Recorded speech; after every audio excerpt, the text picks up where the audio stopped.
Hello friends, જો તમને અમારો આ વિડીયો પસંદ આવ્યો હોય તો સબસ્ક્રાઇબ બટન પર ક્લિક કરી બાજુમાં આપેલ બેલ આઇકન દબાવો અને ઓલ ઓપ્શન સિલેક્ટ કરો, જેથી તમને અમારા દરેક નવા વિડીયોની નોટિફિકેશન સૌથી પહેલા મળે. હેલો ફ્રેન્ડ્સ, કેમ છો? મજામાં? તો સ્વાગત છે તમારું યુટ્યુબ ચેનલની આ ડિજિટલ સિરીઝમાં, જેની અંતર્ગત રોજ ધોરણ 9 અને ધોરણ 10ના વિદ્યાર્થીઓ માટે ગણિત વિષયના વિડીયોઝ અપલોડ કરવામાં આવે છે. તો આજે આપણે જોઈશું ધોરણ 9ના ગણિત વિષયનું ચેપ્ટર નંબર 15, જેનું નામ છે સંભાવના. તો આ છે આ ચેપ્ટરનો ભાગ નંબર 6. આગળના 1 થી 5 સુધીના પાઠમાં આપણે આ ચેપ્ટરની પ્રસ્તાવના જોઈ લીધી. આ ઉપરાંત ઉદાહરણ નંબર 1 થી 4 જોઈ લીધા. આ ઉપરાંત સ્વાધ્યાય 15.1ના દાખલા નંબર 1 થી 4 જોઈ લીધેલા છે. તો આજે પાર્ટ નંબર 6ની અંદર આપણે જોઈશું સ્વાધ્યાય 15.1નો દાખલા નંબર 5. પરીક્ષાની દ્રષ્ટિએ આ દાખલો ખૂબ જ ઇમ્પોર્ટન્ટ છે, તો છેલ્લે સુધી આ પાર્ટને જોજો, જેથી આ દાખલો તમને એકદમ સરળતાથી સમજાઈ જશે. તો હજી સુધી જો તમે 1 થી 5 પાર્ટ ન જોયેલા હોય તો આ દરેક પાર્ટની લિંક મેં નીચે ડિસ્ક્રિપ્શન બોક્સમાં આપેલી છે, તો તમે ત્યાંથી ચેક કરી શકશો.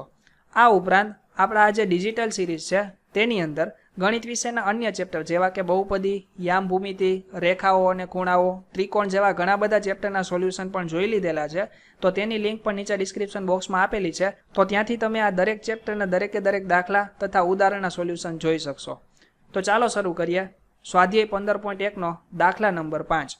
તો દાખલા 5નો તમને ડેટા આપેલો છે કે કોઈ એક સંસ્થાએ યાદચ્છિક રીતે 2400 કુટુંબને પસંદ કર્યા.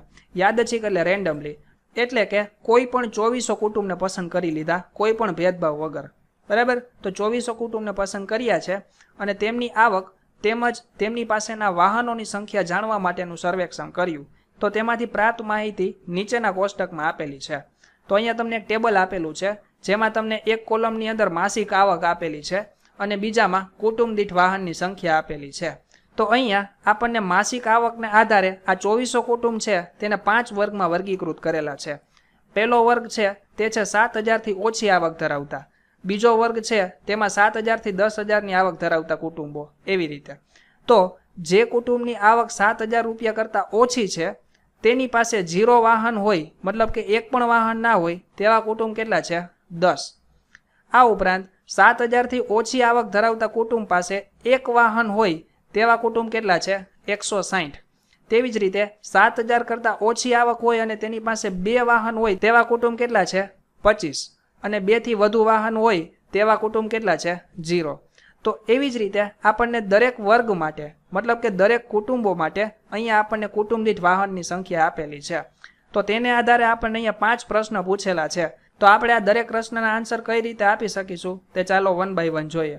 તો અહીંયા પ્રશ્નમાં તમારે શું મેળવવાનું છે? તો અહીંયા તમને કહ્યું છે કે ધારો કે એક કુટુંબ પસંદ કરવામાં આવે છે અને પસંદ કરેલ કુટુંબ માટે નીચેની આપેલી માહિતી પરથી સંભાવના શોધો. તો અહીંયા આપણને આ જે 5 પ્રશ્ન આપેલા છે તેના માટેની આપણે સંભાવના શોધવાની છે. તો ચાલો 1 બાય 1 આપણે દરેક ક્વેશ્ચનના સોલ્યુશન જોઈએ. તો સૌપ્રથમ આપણે દાખલો પહેલો જોઈએ. તો દાખલા પહેલાની રકમ આપેલી છે કે માસિક આવક 10,000 રૂપિયાથી 13,000 સુધી હોય અને તેમની પાસે ફક્ત 2 વાહન હોય તેવા કુટુંબની સંભાવના કેટલી? તો અહીંયા આપણને ટોટલ 2400 કુટુંબ આપેલા છે. તો અહીંયા આપણે લખવાનું કે અહીં યાદચ્છિક રીતે 2400 કુટુંબને પસંદ કરવામાં આવેલા છે, તો માટે કુલ પરિણામોની સંખ્યા કેટલી થશે? 2400. તો અહીંયા કુલ પરિણામો એટલે શું? તો કે આપણે સંભાવનાનું સૂત્ર છે તે આપણે આગળના દાખલાઓમાં પણ જોયેલું હતું કે સૂત્ર કંઈક આવી રીતે છે કે ઉદ્ભવતા પરિણામની સંખ્યા છેદમાં કુલ પરિણામની સંખ્યા. તો એટલે અહીંયા કુલ પરિણામની સંખ્યા એટલે શું થશે? તો કે અહીંયા આપણને 2400 કુટુંબ આપેલા છે, તે કુલ પરિણામોની સંખ્યા થશે. બરાબર? હવે અહીંયા આપણને જેની માસિક આવક 10,000 થી 13,000 રૂપિયા હોય અને જેની પાસે ફક્ત 2 વાહન હોય તેવા ફેમિલીની સંખ્યાને આપણે કહીએ ઘટના એ. તો અહીંયા લખવાનું કે ઘટના એ બરાબર માસિક આવક રૂપિયા 10,000 થી 13,000 હોય અને જેની પાસે ફક્ત 2 વાહન હોય તે ઘટના. તો આ ઘટના માટે ઉદ્ભવતા પરિણામની સંખ્યા કેટલી થશે? તો અહીંયા આપણે ચેક કરવાનું કે કેટલો વર્ગ આપેલો છે અહીંયા? 10,000 થી 13,000. તો આપણે 10,000 થી 13,000 વાળી આ જે રો આપેલી છે આ લાઈન, તેમાં જોવાનું કેટલા વાહન કીધા છે? ફક્ત 2 વાહન.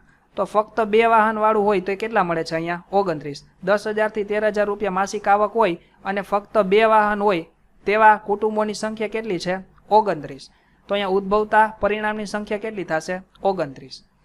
તો હવે સૂત્ર તો આપણને ખ્યાલ જ છે કે ઉદ્ભવતા પરિણામની સંખ્યા છેદમાં કુલ પરિણામની સંખ્યા. અહીંયા આપણે આ ઘટનાને એ કહ્યું છે, ઘટના એ, તો અહીંયા આપણે કાઉન્સની અંદર શું લખવાનું? એ. એટલે કે પ્રોબેબિલિટી ઓફ ઇવેન્ટ એ, ગુજરાતીમાં એને એમ વંચાય કે ઘટના એ ઉદ્ભવવાની સંભાવના બરાબર ઉદ્ભવતા પરિણામની સંખ્યા છેદમાં કુલ પરિણામની સંખ્યા. તો ઉદ્ભવતા પરિણામની સંખ્યા કેટલી છે? 29. અને કુલ પરિણામની સંખ્યા કેટલી છે? 2400. તો અહીંયા લખવાના 2400.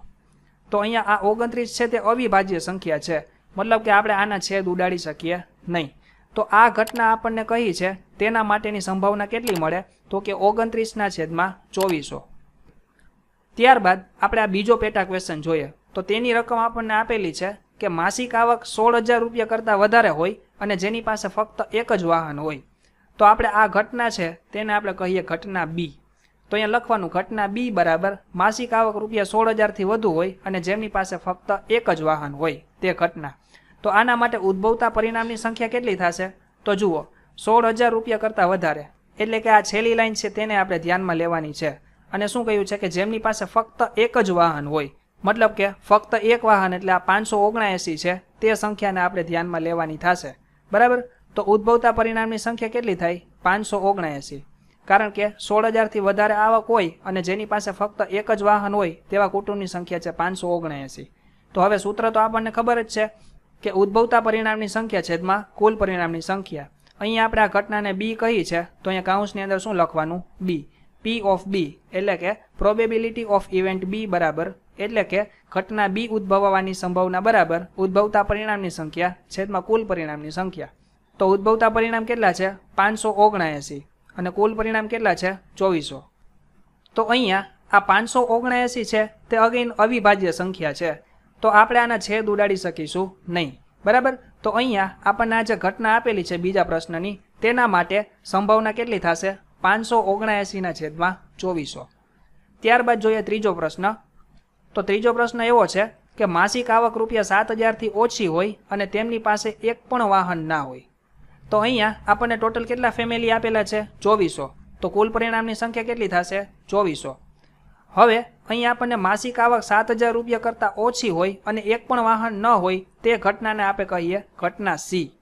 તો આ ઘટના ઉદ્ભવે તેના માટેની પરિણામની સંખ્યા કેટલી થાય? તો જુઓ, 7,000 કરતાં ઓછી આવક એટલે કે આ 7,000 કરતાં ઓછી આવક, તો આ લાઈનને આપણે ધ્યાનમાં લેવાની છે.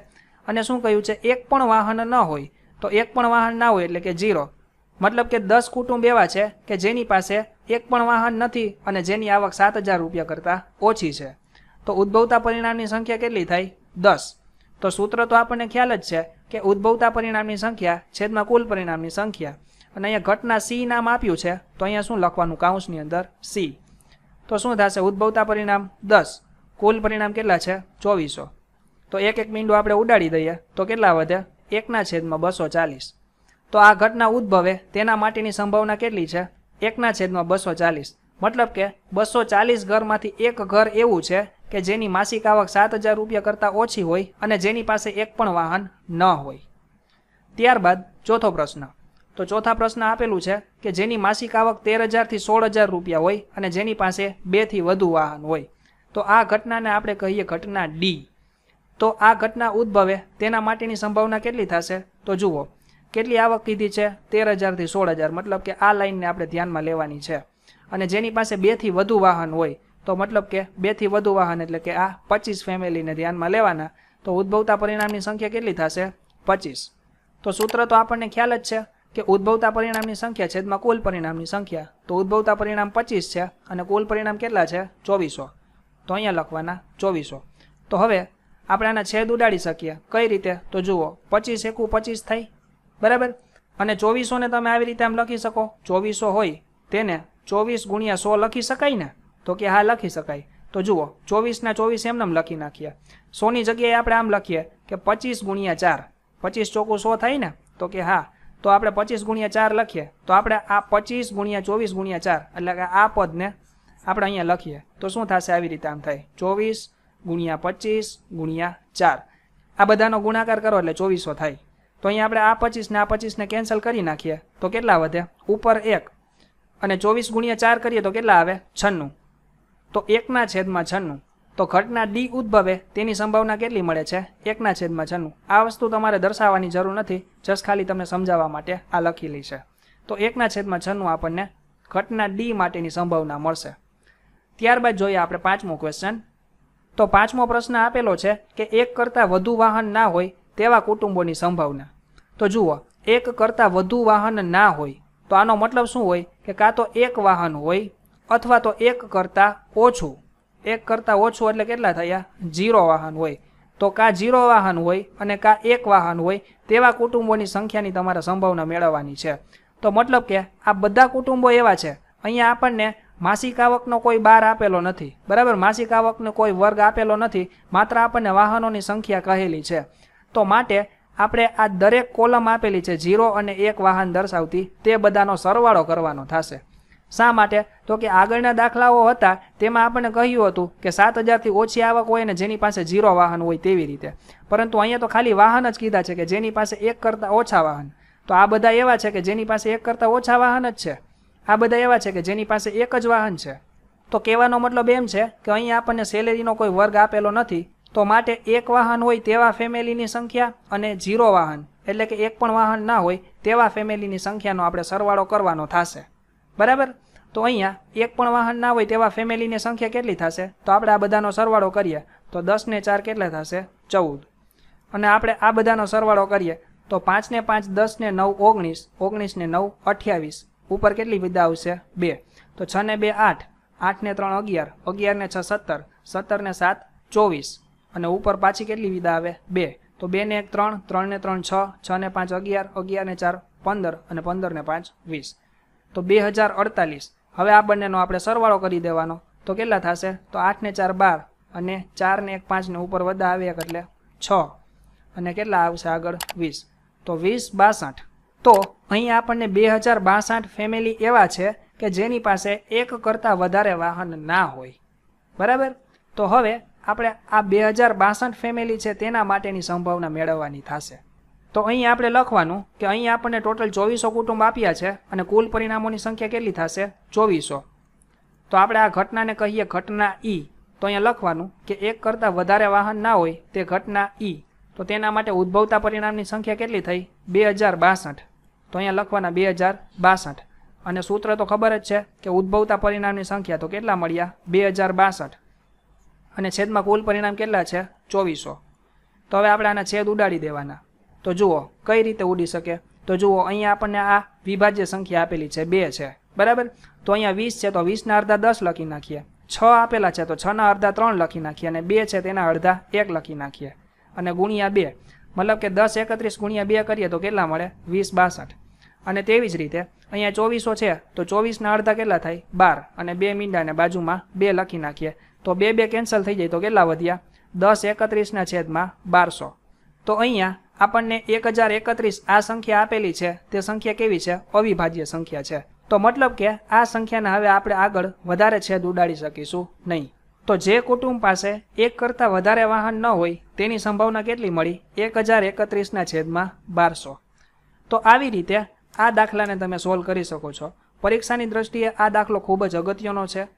તો આવી જ રીતે દરેક પ્રકારના દાખલાનું ડિજિટલી સોલ્યુશન મેળવવા માટે જરૂરથી સબસ્ક્રાઇબ કરો આ યુટ્યુબ ચેનલને, જેથી દરેક નવા વિડીયોની નોટિફિકેશન તમારા સુધી સૌથી પહેલાં પહોંચે. Thank you.